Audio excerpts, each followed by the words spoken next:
جناب محمد الرسول اللہ صلی اللہ علیہ وسلم کی ذات گرامی پر۔ آج کے اس خطبہ جمعہ میں زبان کی حفاظت کے حوالے سے چند باتیں ہوں گی۔ سامعین محترم، انسان کی زبان سے کوئی بھی لفظ یا کلمہ نکلتا ہے، اللہ تعالی کے فرشتے اس کو لکھنے کے لیے تیار بیٹھے۔ انسان اپنی زبان سے کلمہ نکالتا ہے، بسا اوقات ایسا ہوتا ہے کہ انسان اپنے کہے ہوئے کلمات کہہ کر بعد میں بھول جاتا ہے، اور بسا اوقات ایسا ہوتا ہے کہ سننے والے کو بات سمجھ میں نہیں آتی، اور بسا اوقات ایسا ہوتا ہے کہ انسان کی زبان سے وہ کلمات ادا ہوتے ہیں لیکن آواز باہر نہیں نکلتی، اندر رہ جاتی۔ لیکن اللہ تعالی کے فرشتے اتنے تیار بیٹھے ہیں کہ انسان جو بھی لفظ یا کلمہ زبان سے نکالتا ہے وہ فوراً اس کو لکھ لیتے ہیں، ان کو یاد بھی رہتے ہیں اور بھولتے بھی نہیں۔ اگر انسان اپنی زبان سے اچھا کلمہ نکالے تو اللہ تعالی کے فرشتے وہ کلمہ بھی لکھ لیتے ہیں، اور اگر وہ اپنی زبان سے برا کلمہ نکالتا ہے تو اللہ تعالی کے فرشتے وہ برا کلمہ بھی لکھ لیتے ہیں۔ لیکن فرق یہ ہوتا ہے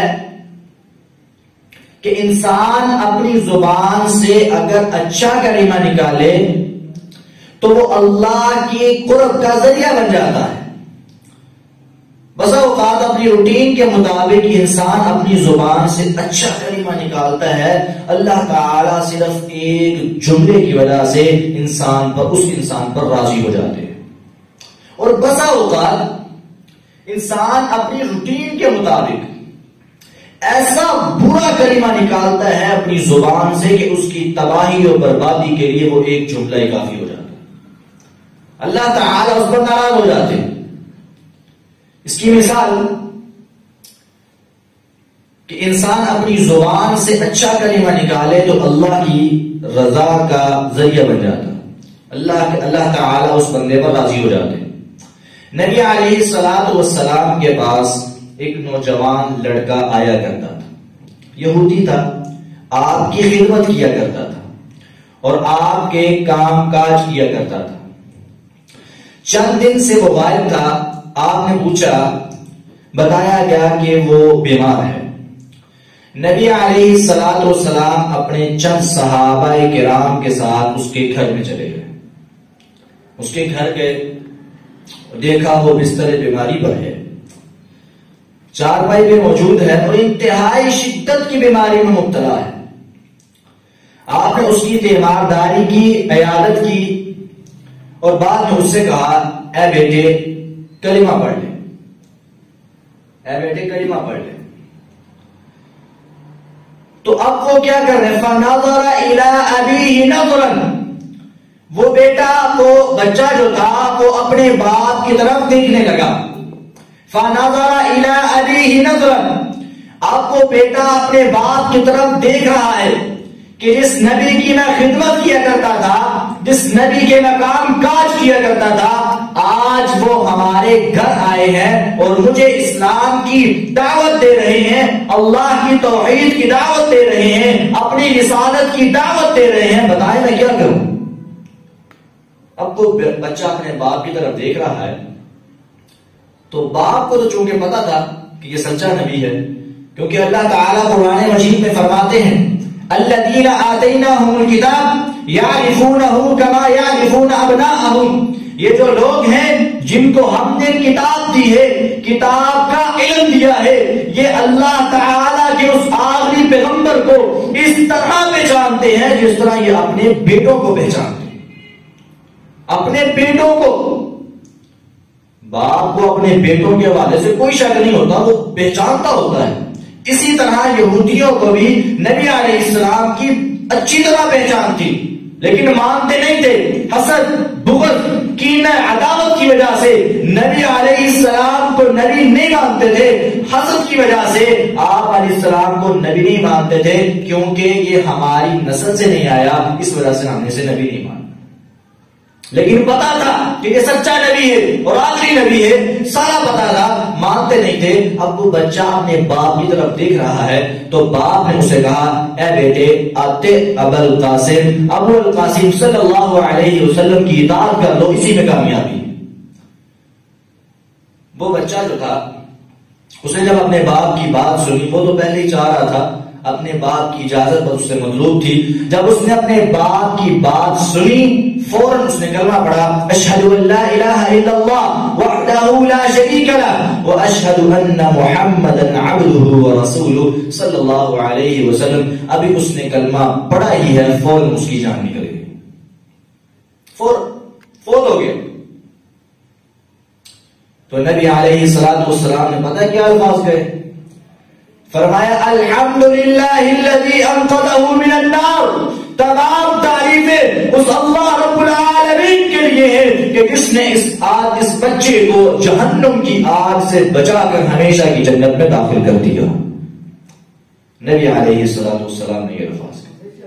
اب دیکھیں نبی علیہ السلام نے یہ الفاظ کہے، اس بچے نے ایک جملہ کہا، ایک کلمہ کہا، اس نے اپنی ساری جتنی بھی اس نے عمر گزاری ہے، اس نے نبی علیہ السلام کی اطاعت نہیں کی، لیکن ایک کلمہ کہا، اشہد ان لا الہ الا اللہ۔ ایک کلمے کی وجہ سے اللہ تعالی نے اسے ہمیشہ کی آگ سے بچا کر ہمیشہ کی جنت میں داخل کر دیا۔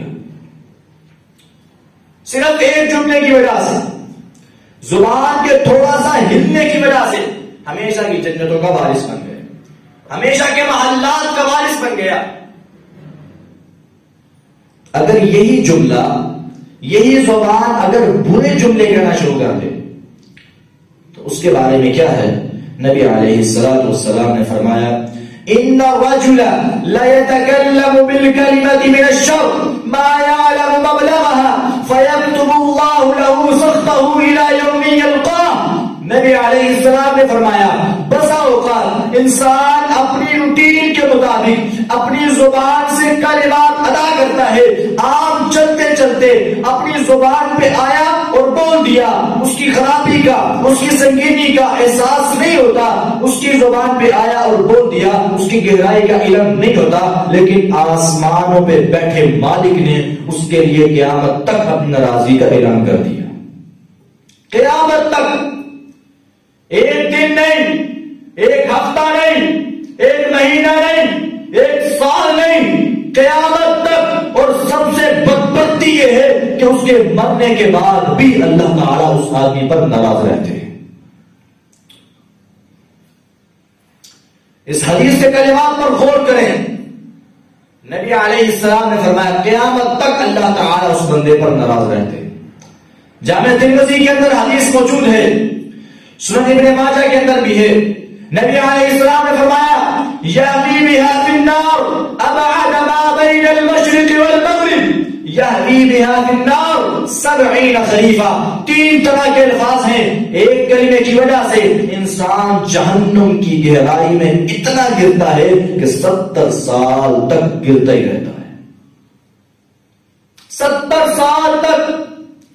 تصور میں جا کر دیکھیں، ایک بچہ پیدا ہوا، زمین پر ریگنے لگا، جوان ہوا، چلنے لگا، شادی ہو گئی، بچے ہو گئے، پھر کہیں دیر بعد جا کر اس کی 70 سال عمر ہوتی ہے۔ آپ میں سے کتنی ایسے ہوں گے جن کی ابھی تک 70 سال عمر نہیں ہوئی ہے؟ ابھی دیکھیں کتنی دیر بعد جا کے 70 سال عمر ہوتی ہے۔ ایک 10 15 20 منزلہ پلازا ہو، اوپر سے آپ کوئی چیز پہن کے تو کتنی دیر میں نیچے آ جائے گی؟ زیادہ سے زیادہ 10 سیکنڈ لگیں گے۔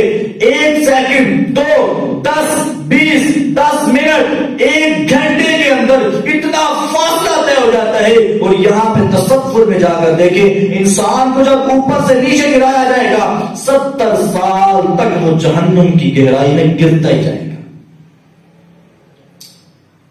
استغفر اللہ. 70 سال تک. اور دوسری حدیث کے الفاظ کیا ہیں؟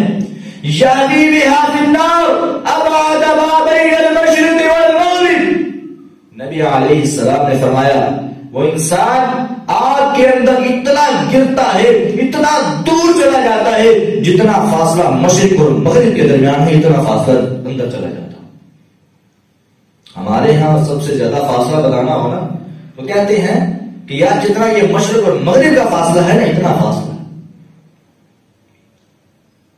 سب سے لمبا فاصلہ بتایا جاتا ہے, اسی کا تذکرہ حدیث کے اندر ہے. نبی علیہ السلام نے فرمایا یأتی بہا فی النار ابعد ما بین المشرق والمغرب. مشرق اور مغرب کے درمیان جتنا فاصلہ ہے اتنا فاصلہ وہ زمین جہنم کے اندر گرتا ہے. نعوذ باللہ من ذلک. اسی تناظر میں اس تمہیدی گفتگو کے بعد آج جو اصل عنوان ہے کہ نبی ہمارے معاشرے کے اندر چند ایسے کلمات چل رہے ہیں جن کی سنگینی کا ہمیں احساس نہیں ہوتا اور ہم وہ کلمات بول جاتے ہیں, جن کے نتیجے کا, جن کی خرابی کا ہمیں احساس نہیں ہے. ہم ان الفاظ کو عام بول چال میں بول رہے ہوتے ہیں لیکن ہمیں پتہ نہیں ہوتا کہ اس کا مطلب کیا ہے. ہم اس کو بول جاتے ہیں, اللہ تعالیٰ اس کلمے کی وجہ سے ناراض ہو جاتے ہیں. ان میں سے چند کلمات آج آپ کے سامنے ذکر کروں گا. اللہ تعالیٰ ہمیں سنا کر عمل کرنے کی توفیق عطا فرمائے. پہلا کلمہ یہ ہے, جب ہمارے یہاں دعوت ہوتی ہے, بلاتے ہیں, کھانا کھا رہے ہوتے ہیں نا, تو اگر کوئی اور آدمی آ جائے وہاں پہ اس دعوت والی جگہ پہ, تو اس کو جب مہمان کہتے ہیں نا کہ یا میزبان کہتا ہے کہ بھئی آ جاؤ آپ بھی آ کے کھانا کھا لو, تو وہ آگے سے کیا کہتا ہے؟ کھاؤ جی تہاڈا ہی کھائیدا ہے. کہتے ہیں کھاؤ جی تہاڈے اوتے بھی تہاڈا ہی ہے جی. ایک اور آتا ہے وہ کہتا ہے تیرا کھاواں تیرے گیت گاواں. آگے پھر وہ سارا یہ کیا ہے؟ یہ تیرا کھاواں تیرے گیت گاواں یہ کیا ہے؟ یہ تہاڈا ہی کھانے ہے, یہ لفظ کیا ہے؟ کبھی اس بارے میں سوچا ہے؟ اللہ تعالیٰ قرآن مجید میں فرماتے ہیں قُلْ مَنْ يَرْزُقُكُم مِّنَ السَّمَاءِ وَالْأَرْضِ أَمَّن يَمْلِكُ السَّمْعَ وَالْأَبْصَارَ وَمَن يُخْرِجُ الْحَيَّ مِنَ الْمَيِّتِ وَيُخْرِجُ الْمَيِّتَ مِنَ الْحَيِّ وَمَن يُدَبِّرُ الْأَمْرَ فَسَيَقُولُونَ اللَّهُ. اللہ تعالیٰ فرماتے ہیں اے میرے نبی ان سے سوال کرو تمہیں آسمان و زمین سے رزق کون دیتا ہے؟ زندے کو مردے سے کون نکالتا ہے اور مردے کو زندے سے کون بناتا ہے؟ بتاؤ معاملات کی تدبیر کرنے والا کون ہے؟ یہ سارے کے سارے کہیں گے اللہ کے علاوہ کوئی ایسا کرنے والا نہیں, صرف اللہ ہے. اور یہ تو کافروں کا عقیدہ بھی تھا کہ یہ سارے کام کرنے والا اللہ ہے, ہمیں رزق دینے والا اللہ ہے. ہم نے یہ کیا کہہ دیا ادھر تو اٹھائی خریدا ہے, یہ بات صحیح نہیں ہے, اس سے شرک لازم آتا ہے. اس بات کا نتیجہ یہ ہے کہ اللہ تعالیٰ کے علاوہ تو بھی ہمیں دینے والا ہے. وہ سارا کچھ تمہارا ہے نہیں, وہ سارا کچھ اللہ کا ہے. اللہ تعالیٰ قرآن مجید میں فرماتے ہیں یا ایھا الناس انتم الفقراء الی اللہ. تم سارے کے سارے پوری انسانیت میں انبیاء اتقیاء صلحاء عام انسان سارے کے سارے اس میں آتے ہیں. الناس سارے کے سارے لوگ اس میں آتے ہیں. نبی علیہ السلام بھی اس کے اندر آتے ہیں, سارے انبیاء بھی آتے ہیں. اللہ تعالیٰ فرماتے ہیں یا ایھا الناس انتم الفقراء الی اللہ. تم سارے کے سارے اللہ کے فقیر ہو. اگر کوئی غنی ہے تو واللہ هو الغنی, صرف اللہ غنی ہے. سارے فقیر ہو, اللہ کے در کے فقیر ہو. یہ اللہ تعالیٰ قرآن مجید میں فرماتے ہیں. اور ہم کہتے ہیں کہ ہم اللہ کے نبی کا کہتے ہیں, نعوذ باللہ, ہم اللہ کا دیا ہوا کہتے ہیں. قرآن کے اندر اس بات کو واضح کیا گیا ہے کہ تمہیں رزق دینے والا صرف اللہ ہے, اللہ کے علاوہ تمہیں کوئی رزق نہیں دے سکتا. جب موسیٰ علیہ السلام مدین کے علاقے میں آئے تو وہاں پہ اپنے علاقے کو چھوڑ کر جب مدین کے علاقے میں آئے تو بکریوں کو پانی پلا کر جب بیٹھے ہیں تو کیا دعا کی ہے؟ رب انی لما انزلت الی من خیر فقیر، اے میرے اللہ میں تیرے در کا فقیر ہوں، میں کسی اور کے در کا فقیر نہیں ہوں۔ انبیاء اپنے آپ کو اللہ کے در کا فقیر عزت کے ساتھ کہتے تھے، اس میں کوئی اپنی تحقیر نہیں سمجھتے تھے۔ نبی علیہ السلام خود کہا کرتے تھے اللہم انت الغنی وانا الفقیر ونحن الفقراء، اے اللہ تو غنی ہے، ہم سب کے سب فقیر ہیں۔ اللہ تعالیٰ فرماتے ان اللہ هو الرزاق ذو القوة المتین، اللہ تعالیٰ ہی رزق دینے والا ہے۔ ان اللہ هو الرزاق، اللہ تعالیٰ ہی رزق دینے والا ہے۔ حصر ہے اس کے اندر، اللہ تعالیٰ کے علاوہ کوئی رزق دینے والا نہیں۔ ہم کہتے ہیں تیرا کھاما تیرے گیت گاما یا رسول اللہ، نعوذ باللہ۔ نبی علیہ السلام کی گھر کی کیفیت کیا ہے؟ نبی علیہ السلام کے گھر کی کیفیت کے 2 مہینے تک گھر میں چولہا نہیں جلتا تھا۔ ہم کہتے ہیں تیرا کھاما تیرے گیت گاما کیسے ہو سکتا ہے؟ نبی علیہ السلام بھی اللہ کا دیا ہوا کھاتے ہیں اور ہم بھی اللہ کا دیا ہوا کھاتے ہیں۔ یہ شرک والی بات ہے کہ ہم تیرا کھاتے ہیں، نبی علیہ السلام کا کوئی نہیں کھاتا۔ نبی علیہ السلام خود اللہ کے در کے فقیر تھے اور ہم بھی سب اللہ کے فقیر ہیں۔ اللہ تعالیٰ ہمیں اس جملے سے بچنے کی توفیق عطا فرمائے۔ دوسرا جملہ جو ہمارے معاشرے میں بہت زیادہ چلتا ہے وہ یہ ہے کہ بسا اوقات اگر کسی پر غصہ آیا ہوا ہو نا تو کہہ دیتے ہیں اپنی شکل دے فٹے منہ، یہ بات کیا ہے؟ کسی کو یہ کہنا کہ فٹے منہ کیا مطلب؟ اس کی تحقیر کی جا رہی ہے۔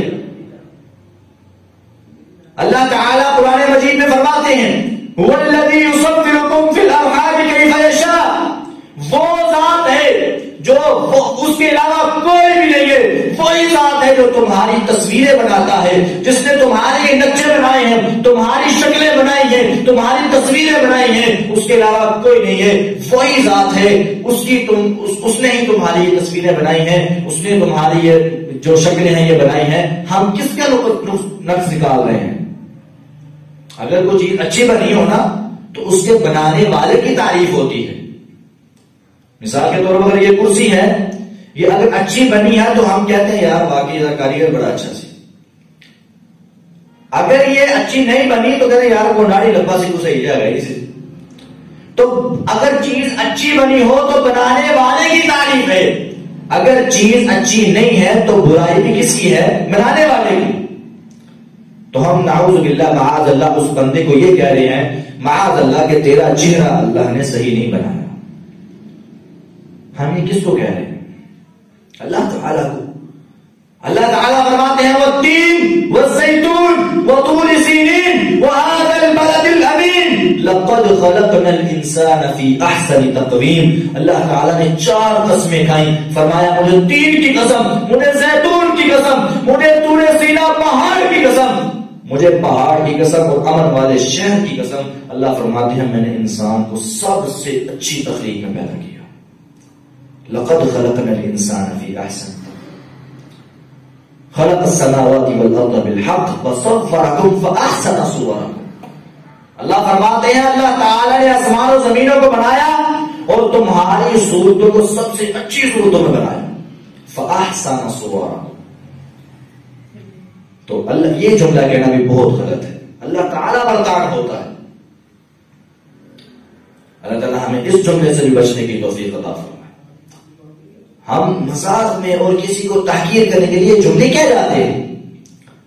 تیسرا جملہ جو ہمارے معاشرے میں بہت زیادہ چلتا ہے جب کسی کو یہ کہنا ہو، کیونکہ اصل میں ہمارے معاشرے میں نا یہ باتیں چلتی ہیں، کسی کو تحقیر کرنے کے لیے بہت سے الفاظ کہے جاتے ہیں، مختلف طریقے ہیں۔ ان میں سے دوسرا طریقہ یہ بتا ہے جب یہ بات کہنی ہونا کہ تیری کوئی حیثیت نہیں ہے، تیرا تو کوئی کھاتا ہی نہیں ہے، تو اس کو ہم کیسے کہتے ہیں؟ اے بندہ تینا تینا جو، یہ نہ 3 میں سے ہے نہ 13 میں سے ہے، اب یہ 3 اور 13 یہ کیا ہے؟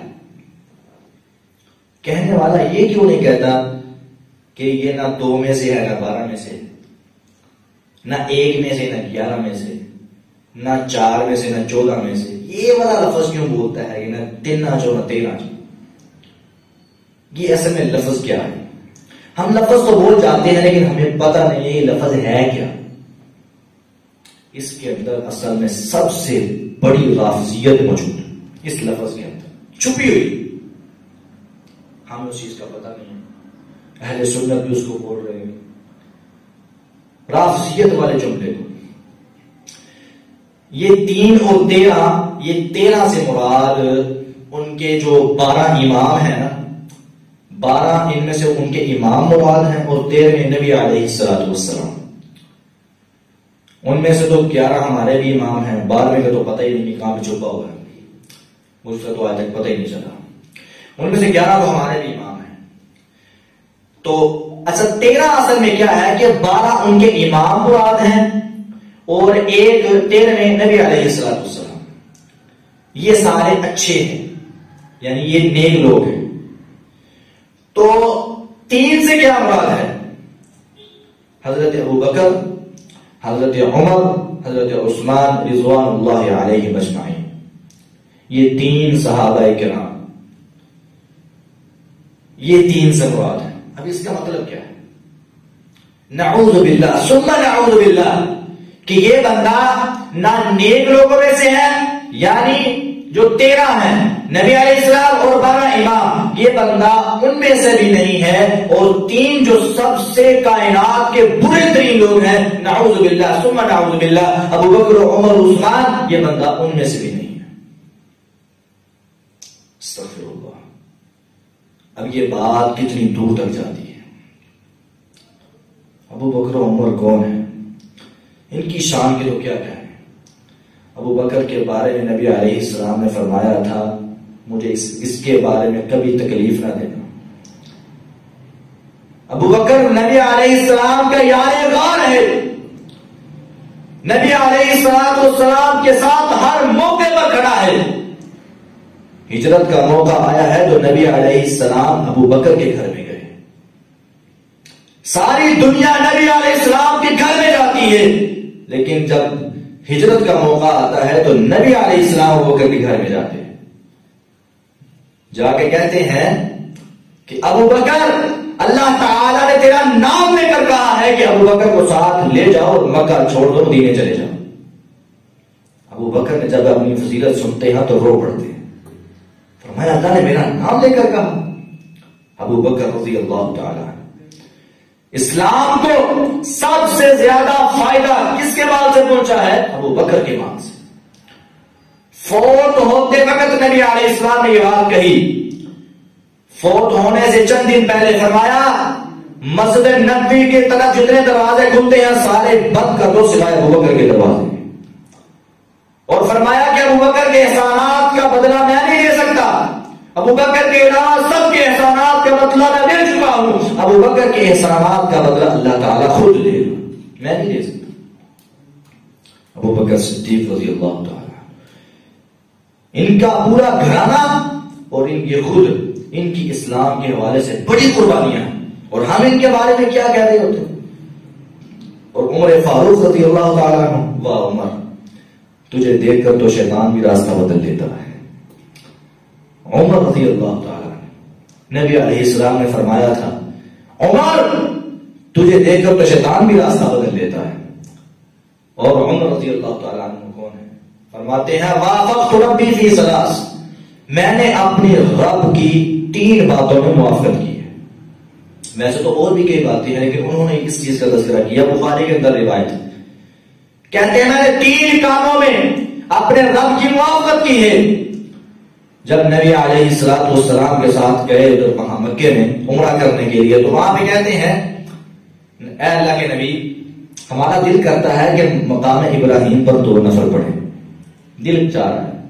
تو اللہ تعالیٰ نے فرمایا وَاتَّخِذُوا مِن مَقَامِ إِبْرَاهِيمَ مُصَلًّى، ابراہیم علیہ السلام کے مقام ابراہیم پر 2 رکعتیں پڑھنا فرض ہو چکا ہے، پڑھنی ہے۔ پردے کی آیات حضرت عمر رضی اللہ تعالی عنہ کے مشورے پر نازل ہوئی. عمر رضی اللہ تعالیٰ عنہ کتنی شان ہے. حضرت عثمان رضی اللہ تعالی عنہ، ان کے بھی کیا کہنے ہیں.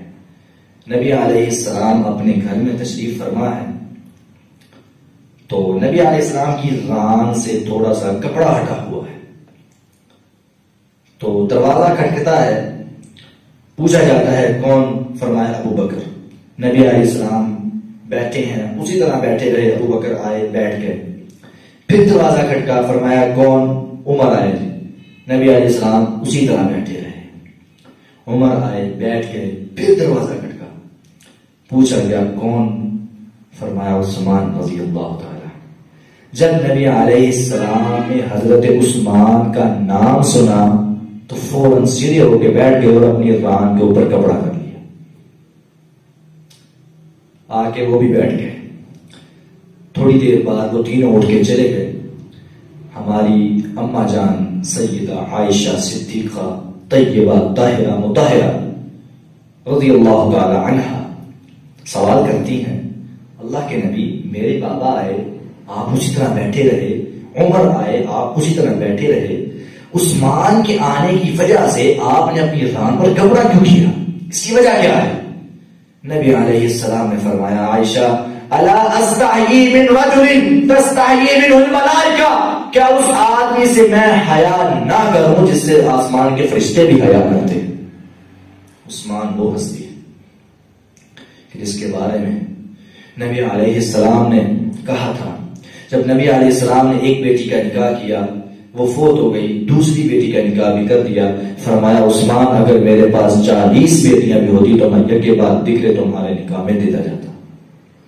داماد اچھا ہو نا تو بندہ اس سے راضی ہوتا ہے.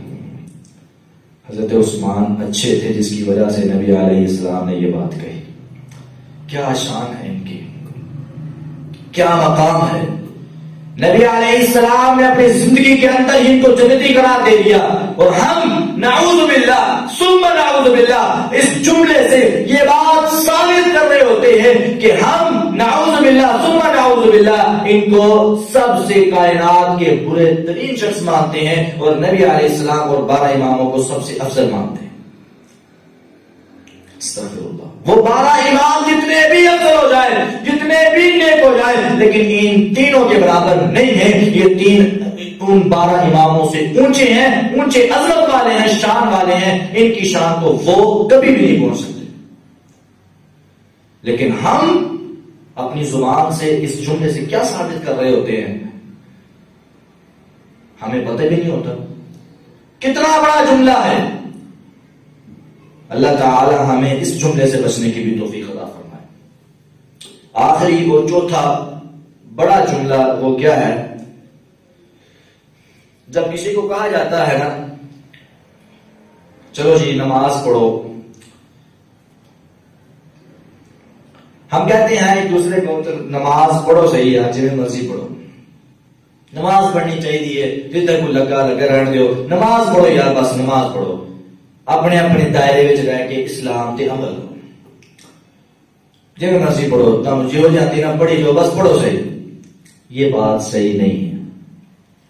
جتنے کو لگا رہن دیو. اب اس آدمی نے یہ بات کہہ کر اصل میں اسلام کی اتنی بڑی تاریخ کو پس پش ڈال دیا. ایک سیکنڈ میں اس کو ختم کر دیا جیسے ہے ہی نہیں.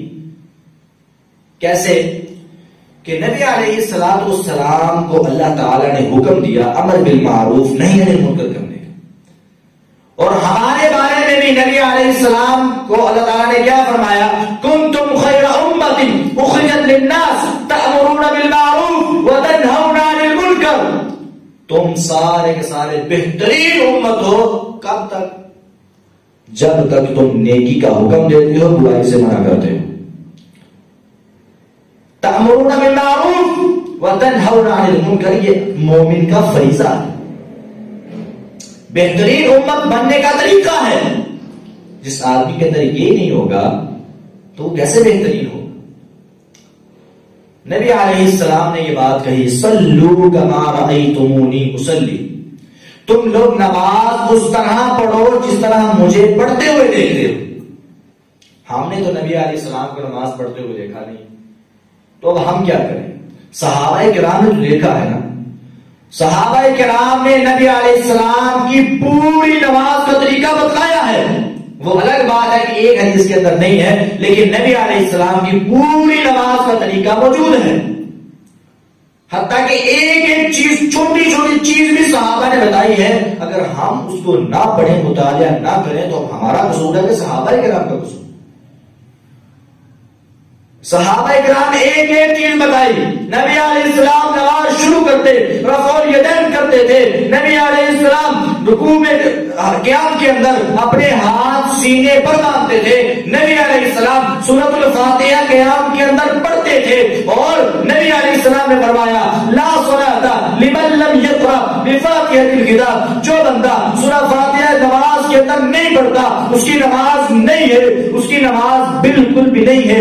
ایسے جیسے اس نے نماز پڑھی نہیں ہے. ہم کہتے ہیں سورہ فاتحہ پڑھو یا نہ پڑھو کوئی مسئلہ نہیں ہے، لیکن ایسی بات ہرگز نہیں. نبی علیہ السلام نے فرمایا چاہے وہ نماز جنازہ ہو، نماز تراویح ہو، فرض نماز ہو، نفل ہو، رات کی نماز ہو، دن کی نماز ہو، کوئی بھی نماز ہو، سورۃ الفاتحہ کے بغیر کوئی نماز نہیں ہے. نبی علیہ السلام کا طریقہ ہے نماز صحابہ کرام نے بتایا ہے. فرمایا قیام کے اندر نبی علیہ السلام سورۃ الفاتحہ پڑھتے تھے، بعد میں کوئی سورت ملاتے، پھر رکوع جاتے ہوئے رفع الیدین کرتے تھے، رکوع کے اندر تسبیحات پڑھتے، رکوع سے اٹھتے ہوئے رفع الیدین کرتے تھے.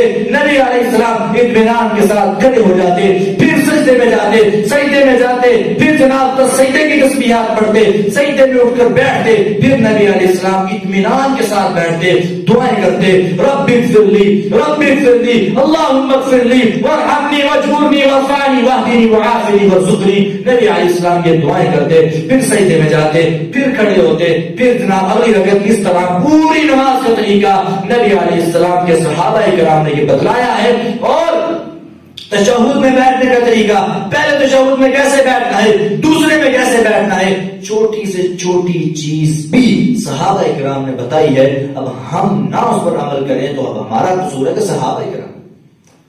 نبی علیہ السلام نے فرمایا صلو کما رأیتمونی اصلی، نماز اس طرح پڑھنی ہے جیسے میں نے پڑھی ہے. اس کے علاوہ اگر نماز پڑھو گے تو وہ نماز قابل قبول نہیں.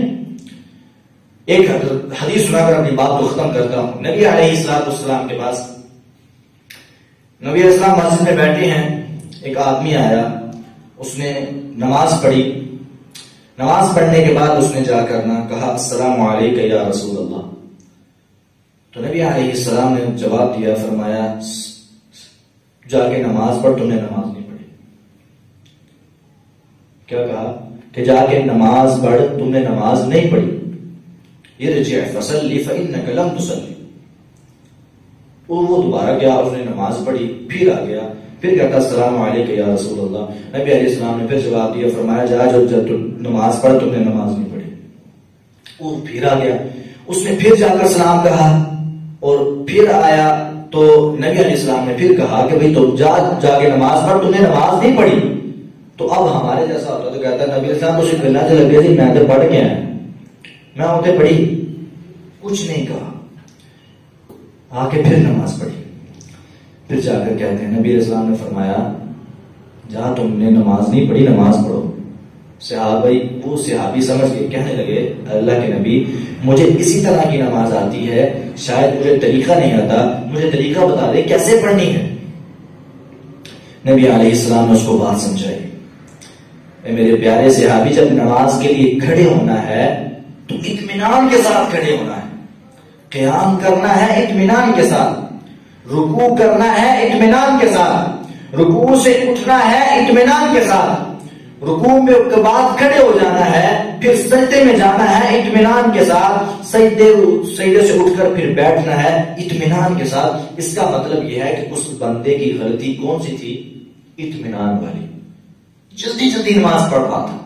تو نبی علیہ السلام نے ہر موقع پر یہ فرمایا حتی تطمئن حتی تطمئن حتی تطمئن، مطمئن ہو کر اطمینان کے ساتھ نماز پڑھنی ہے، تیز نماز نہیں.